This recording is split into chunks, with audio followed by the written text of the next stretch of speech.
All right, Shalom. First and foremost, want to give all praises to Yahweh Bahashim Yahweh Shai. Give double honors to the elders who rule well and say honors and Shalom to all the rest out there doing the work in truth and sincerity. All right, so brother Alazar Bunloya, want to do this. Video on the Mayan Bible. All right. Start this PowerPoint I got set up on it. All right, the Mayan Bible with the subtitle of Hebrew History, Zebulon. All right, get right into it. Well, actually, before we even get into it, kind of jumping the gun. Basically, the Mayan Bible, or as it's known as the Popol Vuh, is basically different Mayan mythology or so-called mythology and theology, of the Mayans, which is known as the tribe of Zebulon. Okay, and what I want to do is I want to go into certain things, accounts, descriptions, and things of that nature that's in the so-called Mayan Bible or the Popol Vuh, and draw the parallels back to the Holy Bible, for further instilling the fact that the Mayans were Israelites and were very more familiar with the Bible. Okay, and this is the Spirit bearing witness, and using the earth to assist us in further proving and substantiating, the points that we have our faith in. You know what I'm saying? Before we knew any of this, we had the faith that the Mayans was Israelites of the tribe of Zebulon. But this only, it makes it that much more better that we have that much more proof to substantiate these claims, all through the Spirit of Yahweh Shem Yahweh Shai. We got to say the water Yahweh Shem Yahweh Shai for, giving us this information. That's why I'm going to freely give it. After I did the research, because I want the Akim to know this, you know what I'm saying, to further confirm and substantiate, what it is that we do out here. You know what I'm saying, in the spirit and power of Yahweh Shem Yahweh Shai. Okay, but let's go into it. The creation. This is from the Popol Vuh or the Mayan Bible, the translation of it. Over a universe wrapped in the gloom of a dense primeval night, past the god Hurakan, the mighty wind he called out earth, and the solid land appeared. Okay, let's go to 2 Ezra 6 and 38. And I said, O Lord, thou spakest from the beginning of the creation, even the first day, and saidest thus, let the heaven and earth be made, and thy word was a perfect work. So it's telling us exactly how the Most High created the earth, by speaking it into existence such, and really giving the order and the command to Yahweh Shai and the angels to, create the world. The same thing happened of the chief god of the Mayans, which was Hurakan. Okay, now Hurakan, as he's called, the mighty wind, is that's where you get the term hurricane from. That mighty wind that comes and jacks stuff up. That's where you get the term hurricane from, because outside of the Mayans, there were actually other of the tribes that were calling on a variation of this name Hurakan as a representative of the Most High being the mighty wind. As we know, the scriptures speak about how the Most High is going to bring the destroying wind, but also the Spirit. A way that people commonly liken the Spirit is unto a wind, something that is clearly there, clearly a force, but it's not tangible, and you can't necessarily see it. You understand what I'm saying? So that Hurakan, or that mighty wind, is also indicative of that mighty and that great Spirit. Okay, so we got to remember those things. The chief gods. This is an excerpt from, again, another excerpt from the Popol Vuh. The chief gods to council, they were Hurakan, Gokumats, the serpent covered with green feathers, and Zipiakak and Exukane, the mother and father gods. Now understand something. Before I even get into my next point, we see a concept of, things that are in the scriptures just with this. But I'm gonna get into my next point, and then we're gonna touch back on it. Gukamats is the next point I want to touch on. Okay, it said Gukamats was a serpent that was covered in wings. Okay, where do we see this in the scriptures? And notice real quick, he's mentioned directly under Hurakan, which is the chief deity, chief god. This is Isaiah 6 and 1 to 7. In the year that King Uzziah died, I saw also the Lord sitting upon the throne, high and lifted up, and his train filled the temple. Above it stood the seraphims. Okay, which is seraphim, when you look it up in the Hebrew, is a fiery flying serpent. Each one had 6 wings. With twain he covered his face, and with twain he covered his feet, and with twain he did fly. And one cried unto another and said, Holy, holy, holy, the Lord of hosts. The whole earth is full of his glory. And the post of the door moved at the voice of him that cried, and the house was filled with smoke. Then said I, Woe is me, for I am undone, because I am a man of unclean lips, and I dwell in the midst of a people of unclean lips. For mine eyes have seen the King, the Lord of hosts. Then flew one of the seraphims unto me, having a live coal in his hand, which he had taken with the tongs from off the altar. And he laid it upon my mouth, and said, Lo, this hath touched thy lips, and thine iniquity is taken away, and thy sin purged. So as we see here, we see seraphims dwelling with the Most High, amongst the Most High, as agents of the Most High. Okay, and we see one of them took a coal and purged the sin of Isaiah. Okay, and we know and we understand that that's really indicative of Yahushua. Yahushua is coming to purge our sins. Okay, and take away our iniquity from us. Okay, so that is an example of how Yahushua is known as a fiery flying serpent with wings. Okay, we also see a similar God in the Aztec culture, but that's a whole other conversation. Let's get another scripture. This John 1 and 1 to 3. Okay, in the beginning was the Word, and the Word was with God, and the Word was God. The same was in the beginning with God. All things were made by him, and without him was not anything made that was made. So it's talking about how the Word, who is Yahushua, who the world ultimately calls Christ, was a power or a God, and was with the Most High God. Okay, just as Gukamatz, who is described as that fiery flying serpent with wings, was with Huracan, which is the Most High of the Mayan pantheon. You understand what I'm saying? Okay, so I just want examine that how they have this concept of this feathered serpent that was right under the Most High in assisting him with the creation and him consulting with this deity during the creation amongst other deities, which of course is indicative of the Most High Yahushua and Elohim, or the heavenly host, the angels. Okay, this is all them same themes that we see. And let's go to the flood. To supply the deficiency, the divine beings resolved to create mankind's carved out of wood, but these soon incurred the displeasure of the gods, who, irritated by their lack of reverence, resolved to destroy them. Then, by the will of Huracan, the heart of heaven, the waters were swollen, and a great flood came upon the mannikins of wood. They were drowned, and the thick resin fell from heaven, because they had not thought on Huracan. Therefore, the face of the earth grew dark, and the pouring rain commenced, raining by day and by night. It's Genesis 6, starting at 11. The earth also was corrupt before the Most High, and the earth was filled with violence. And the Most High looked upon the earth, and behold, it was corrupt, for all flesh had corrupted his way upon the earth.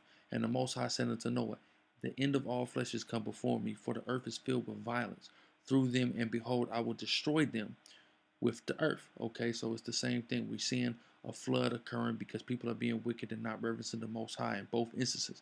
So we're seeing, inexplicably undeniable, irrefutable, unavoidable recurring themes and similarities within these two stories. Okay, within the scriptures and within the Popol Vuh or the Mayan Bible, the scriptures. Okay,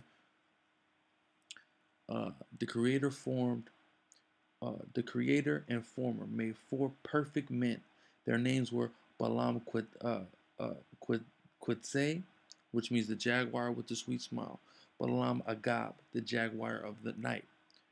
Mahu Kata, the distinguished name, and Iki Balaam, the jaguar of the night. Now I want to point something out, okay?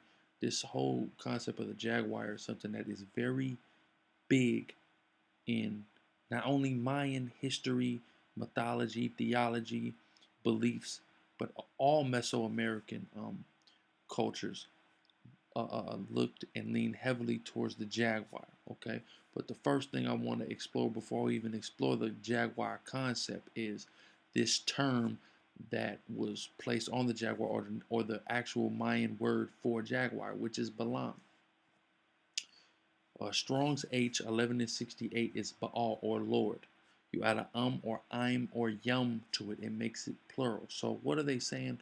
What are they referring to They're referring to the jaguar and the individuals who the name of the jaguar was placed on as lords or chiefs. Okay, so when it's talking about the chief people created, the majority of their names had Balaam in it, which is really indicative of a lord. Okay, also same thing of the Alahayim, which when we go back here to this whole concept of the chief gods that were amongst the most high of that pantheon, which is Hurakan, we're seeing this whole concept of the Alahayim, or the powers that heavenly host in Yahweh Shai, being present there. So it's all the same biblical concepts and themes that we're seeing in the Mayan Bible as we see in the Holy Bible. Okay, proving that the people of the Holy Bible are the Mayans. Okay, but over the course of time, things got distorted, through falling away, and as it was prophesied, now people becoming, wicked, but there's still going to be those themes and strong elements and foundations of truth. Okay, now let's go into the significance of that jaguar. Okay, the representation of jaguars in Mesoamerican culture has a long history, with iconographic examples dating back to at least the mid-formative period of Mesoamerican chronology. The jaguar Panthera onca, which is a scientific term for the jaguar, is an animal with a prominent association and appearance in the cultures and belief systems of pre-Columbian Mesoamerican societies. Quick, agile, and powerful enough to take down the largest prey in the jungle, the jaguar is the largest of big cats in the Americas and one of the most efficient and aggressive predators. No doubt the jaguar's brilliant coat made it quite desirable. However, not all were allowed to don the jaguar pelt, as it became the identification of the ruling class for the Maya. Not only did Maya kings wear jaguar pelts, but they also adopted the jaguar as a part of their ruling name as a symbol of their might and authority. Okay, so that's why we see the term Balaam, which is a Hebrew word meaning lords, being put on the ruling class. It was synonymous with the ruling class as well as the jaguar. Why? Because the jaguar ruled the jungles of Mesoamerica, because the jaguar was the Mesoamerican equivalent to the lion. Hence why our people, who have always used the lion as symbolism of rulership and power and might, when we got over to this side of the world and we were disconnected from the lion, we grasped onto the closest thing to the lion of Mesoamerica, which was the jaguar. You see what I'm saying? I hope brothers is following this. You know what I'm saying? This is really powerful, and it's all through the spirit of Yahweh Shem Yahweh Shai. Okay, Romans 8 and the 16th verse tells us the spirit itself beareth witness that we are the children of the Most High, that we are the Israelites.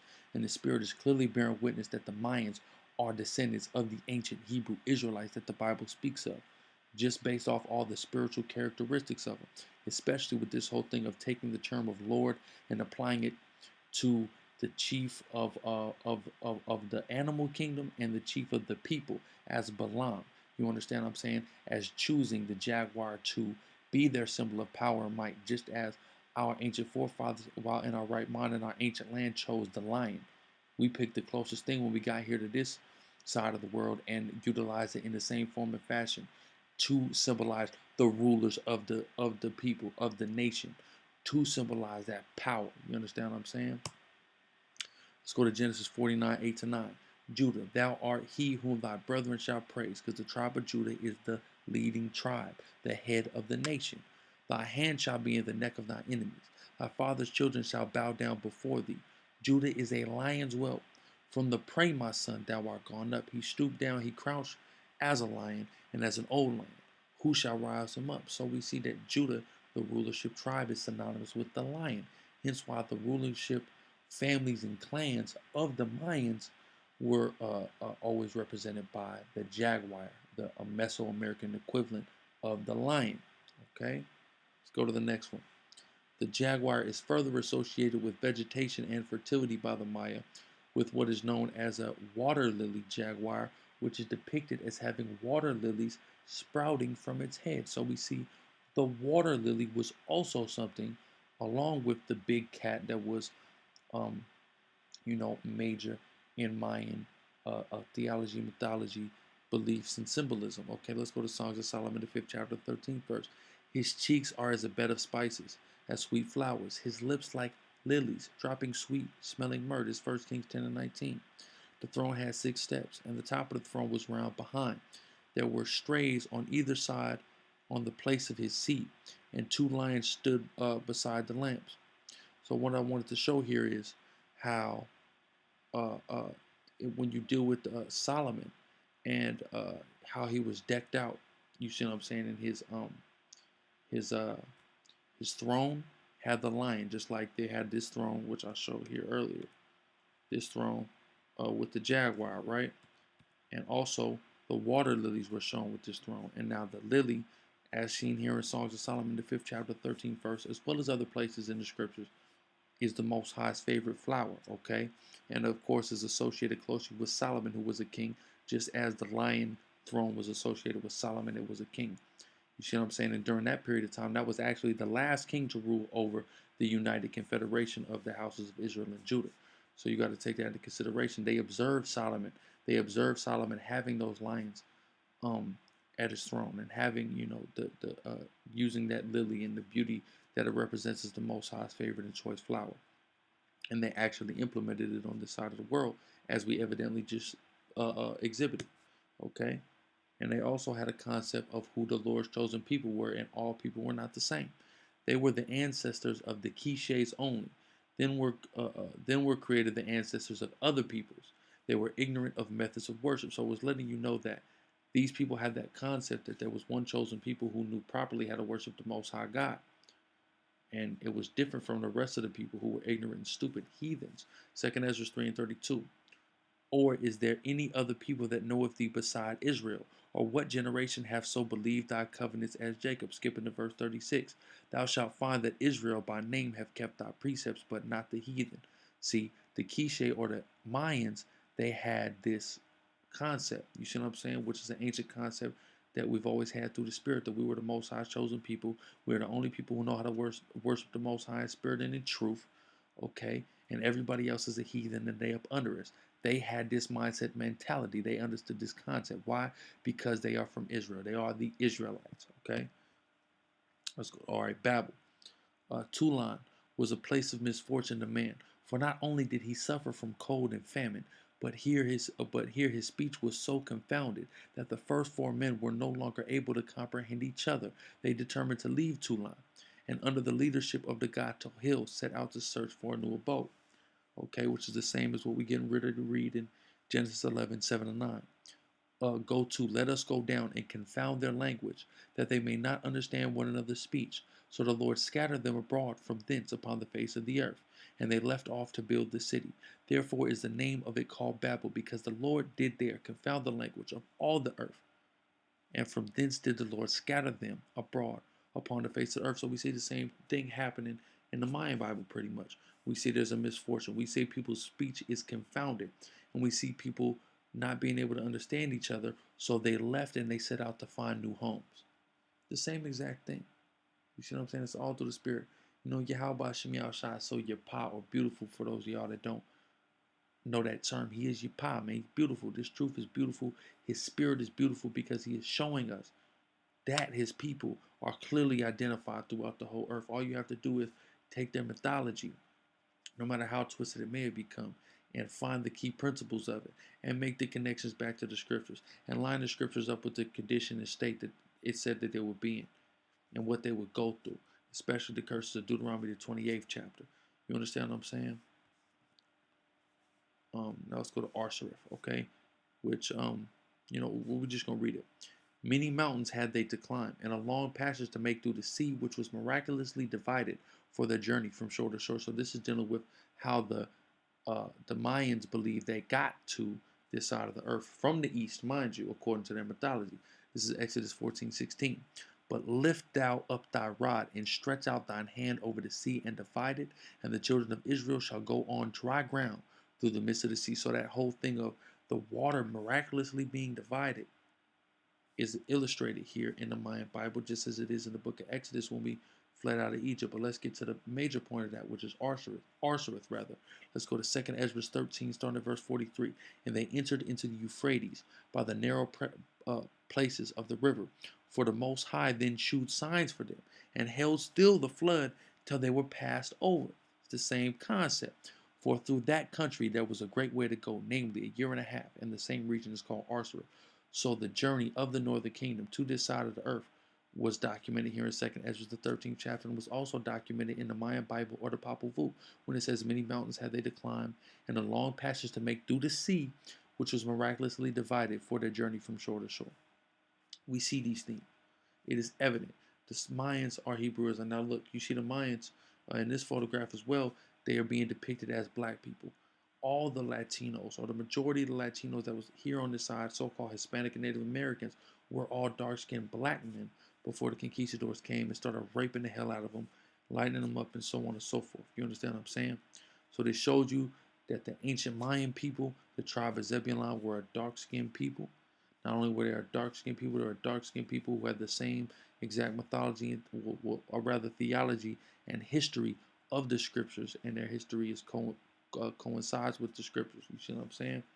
And it's all through the spirit of Yahweh Shem Yahushua. We get this information, and we put it out to the Akim out there for everybody, to edify the body. Okay, that's pretty much it.